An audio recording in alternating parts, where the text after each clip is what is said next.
Kita akan tanyakan langsung bagaimana sesungguhnya kondisi internal P3 saat ini kepada Wakil Ketua Umum DPP P3 Amir Uskara. Selamat malam Pak Amir. Selamat malam Mbak Zaza. Pak, jadi sebenarnya Waalaikumsalam Ya. warahmatullahi wabarakatuh. Pak, jadi sebenarnya seperti apa situasi internal P3 saat ini? Karena kan dikatakan sebenarnya saat ini sudah terbelah juga. Ada yang mendukung Ganjar Pranowo, ada yang mendukung Anies Baswedan, ada juga yang mendukung Prabowo Subianto. Benarkah seperti itu?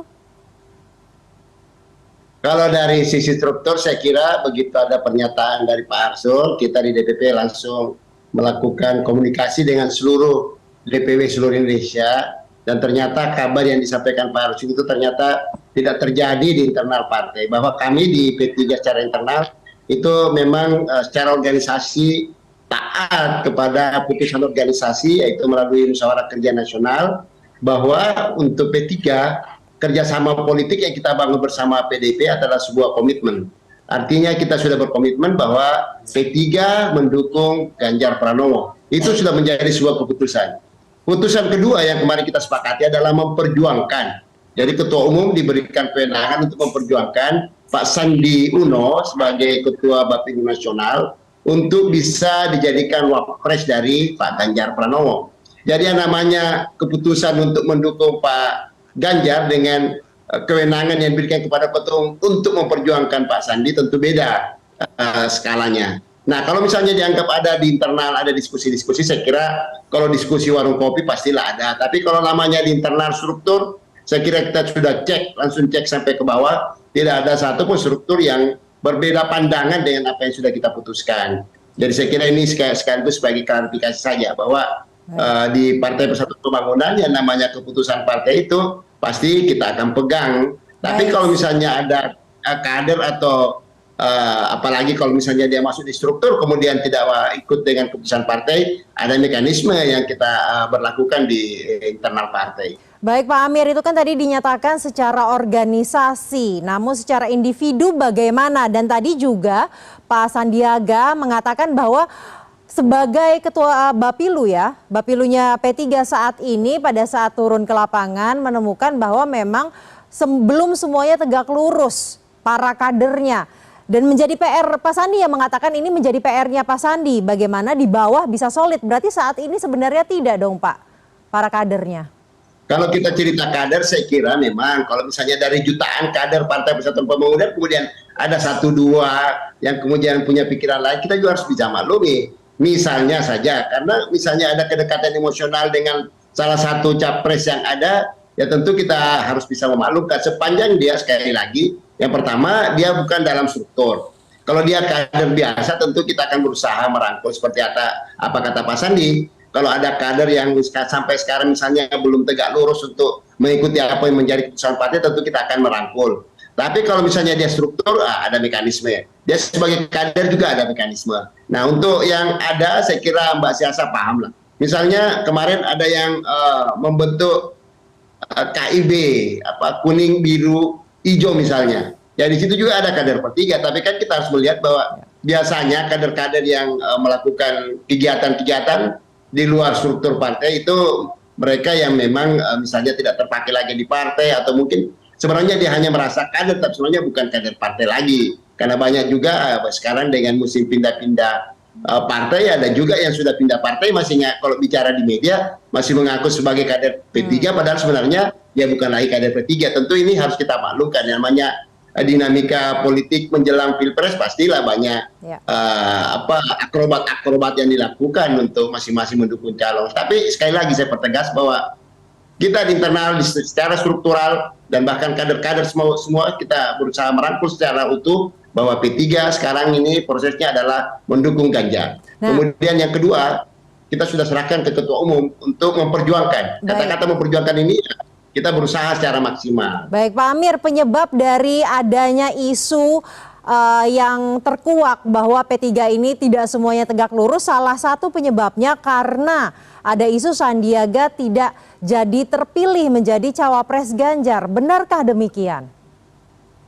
Saya kira saya harus pertegas bahwa namanya keputusan itu kan kita ambil setelah keputusan terakhir. Sampai saat ini komunikasi politik yang dibangun antara Ketua Umum Pak Mardiono dengan misalnya Ibu Mega, Mbak Puan, dan teman-teman di PDIP, begitu juga di fraksi. Tentu saya sebagai ketua fraksi dengan teman-teman fraksi PDIP itu terus terjalin.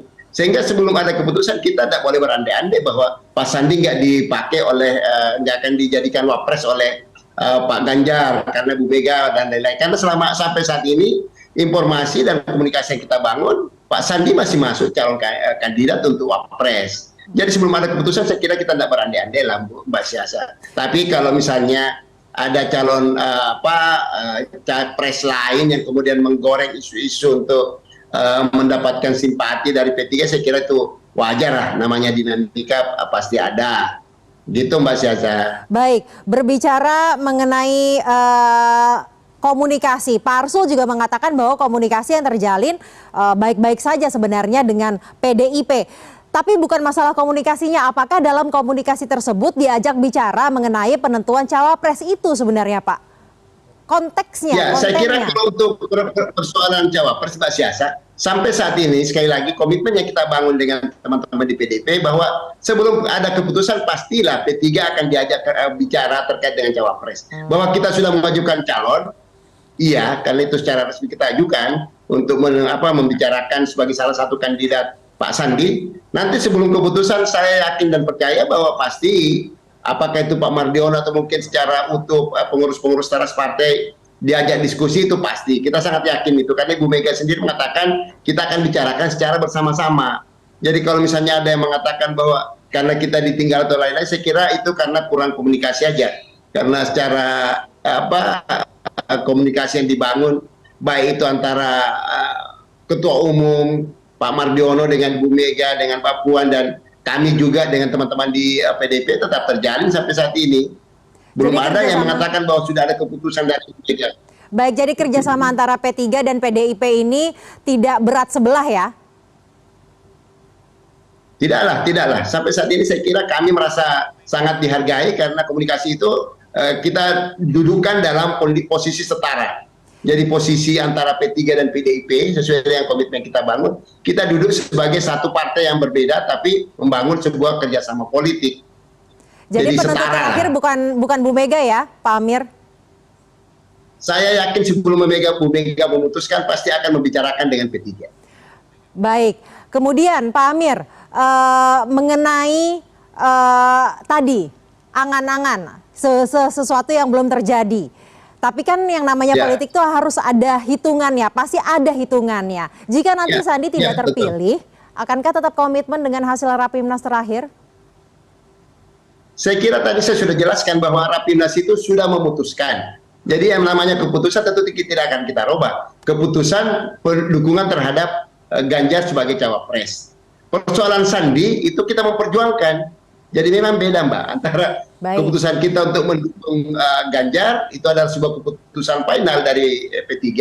Kemudian keputusan keduanya adalah kita akan tetap memperjuangkan secara maksimal supaya Pak Sandi bisa mendampingi Pak Ganjar. Karena hitung-hitungan kita secara rasional memang Pak Sandi punya potensi untuk dipakai atau digandengkan dengan Pak Ganjar dengan segala kelebihan dan kekurangan yang dimiliki oleh Pak Sandi untuk menutup kekurangan yang ada di Pak Ganjar, sekaligus dia sebagai memper akrab sekarang ini yang sangat banyak turun ke bawah, bertemu langsung dengan para pelaku UMKM misalnya, dengan para milenial, itu banyak sekali yang dilakukan oleh Pak Sandi, dan kami sangat yakin di P3 bahwa kalau Pak Ganjar kemudian dengan Pak Sandi itu sangat cocok dan sangat klop untuk membangun kerjasama, terutama tentu dari sisi elektoral. Jadi secara organisasi dan juga secara struktural, apapun nanti keputusannya Bu Mega, P3 akan tetap komitmen?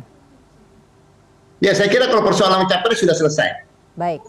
Nah, untuk memastikan, baik, kemudian untuk memastikan bahwa kader-kader Anda semuanya di grassroots ini juga akan tegak lurus dengan keputusan atau sikap dari organisasi atau struktural ini, bagaimana jika nanti tidak terpilih? Sebenarnya kalau instruksi sudah kita berikan instruksi kepada seluruh jajaran. Jadi instruksi ini sudah kita berikan kepada seluruh jajaran. Memang sebagian di antara teman-teman ini masih menunggu. Artinya kalau misalnya dengan Pak Sandi mungkin dia akan kerja, kalau bahasa saya, kalau Pak Ganjar dengan Pak Sandi mungkin kerja elektoral yang dilakukan oleh teman-teman kader P3 ya bahasa saya 150%. Kalau misalnya hanya dengan Pak Ganjar tanpa Sandi ya tetap 100%. Oh tetap 100% ya, tapi tidak lebih dari 100% itu. Tetap maksimal. Bisa dipastikan tetap Artinya tetap maksimal. maksimal. Tetap maksimal, saya kira seperti itu Mbak Zaza.